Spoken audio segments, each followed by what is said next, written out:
Welcome again to the SundayGorilla Mens Bible study. I'm Brother Thomas Lee Harris III, and we are continuing in our study through the book of 1 Corinthians. And I think we've reached the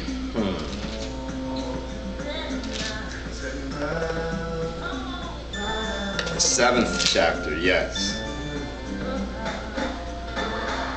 That's right, the chapter on marriage. Amen. So, 1 Corinthians chapter 7, verse 1. Now concerning the things of which you wrote to me, it is good for a man not to touch a woman. Nevertheless, because of sexual immorality, let each man have his own wife.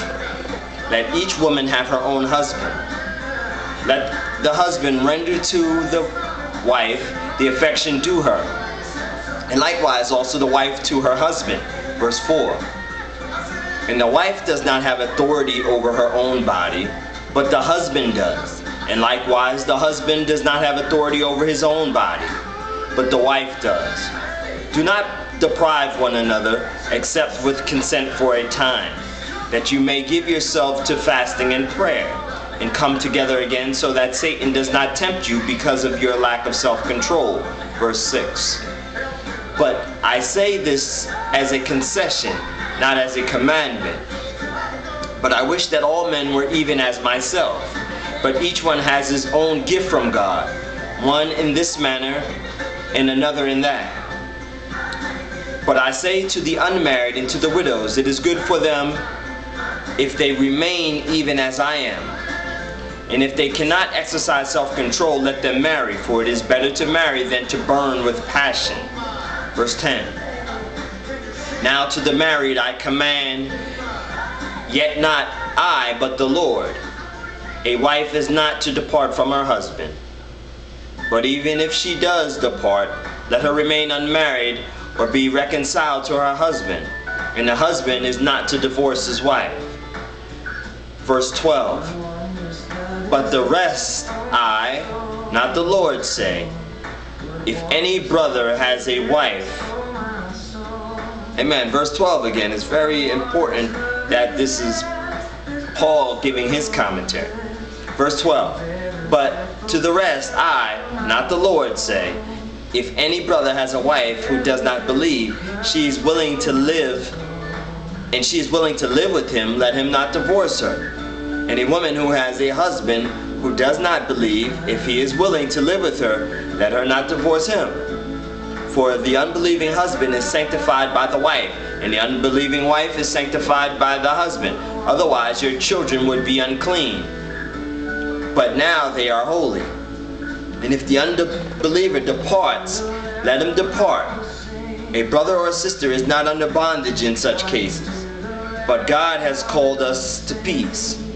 For how do you know, O wife, whether you will save your husband? Or how do you know, O husband, whether you will save your wife? Verse 17. But as God has distributed to each one, as the Lord has called to each one, so let him walk. And so I ordain all in the churches. Anyone called while circumcised, let him not become uncircumcised. Anyone called while uncircumcised? Was anyone called while uncircumcised? Let him not be circumcised. Circumcision is nothing, and uncircumcision is nothing. But keeping the commandments of God is what matters. Let each one remain in the same calling in which he was called. Were you called while a slave? Do not be concerned about it. But if you can be made free, rather use it. For he who was called in the Lord while a slave is the Lord's free man. Likewise, he who was called while free is Christ's slave. You were bought at a price. Do not become slaves of men. Brethren, let each one remain with God in that state in which he was called. Now concerning virgins, I have no commandment from the Lord, yet I give judgment as one whom the Lord in his mercy has made trustworthy. I suppose therefore that this is good because of the present distress, that it is good for a man to remain as he is. Are you bound to a wife? Do not seek to be loose. Are you loose from a wife? Do not seek a wife. Verse 28. But even if you do marry, you have not sinned. And if a virgin marries, she has not sinned. Nevertheless, such will have trouble in the flesh, but I would spare you. But this I say, brethren, the time is short, so that from now on, even those who have wives should be as though they had none. Those who weep as though they did not weep. Those who rejoice as though they did not rejoice. Those who buy as though they did not possess. And those who use the world as not misusing it. For the form of this world is passing away. Verse 32. But I want you to be without care.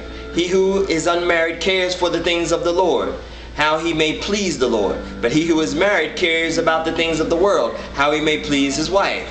There is a difference between a wife and a virgin. The unmarried woman cares about the things of the Lord, and that she may be holy both in body and in spirit. But she who is married cares about the things of the world, how she may please her husband.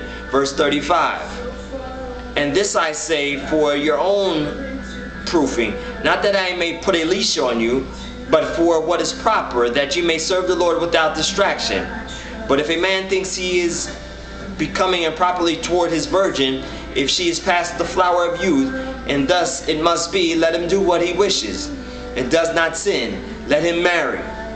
Nevertheless, he who stands steadfast in his heart, having not necessity, but has power over his own will, and has so determined in his heart that he will keep his virgin, does well. Verse 38.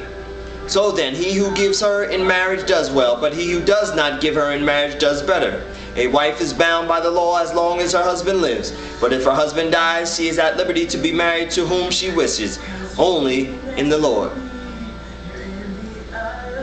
In verse 40, but she is happier if she remains as she is, according to my judgment. And if I think I also have the Spirit of God. Amen. And that concludes the 7th chapter in the book of 1 Corinthians. Amen. God bless you.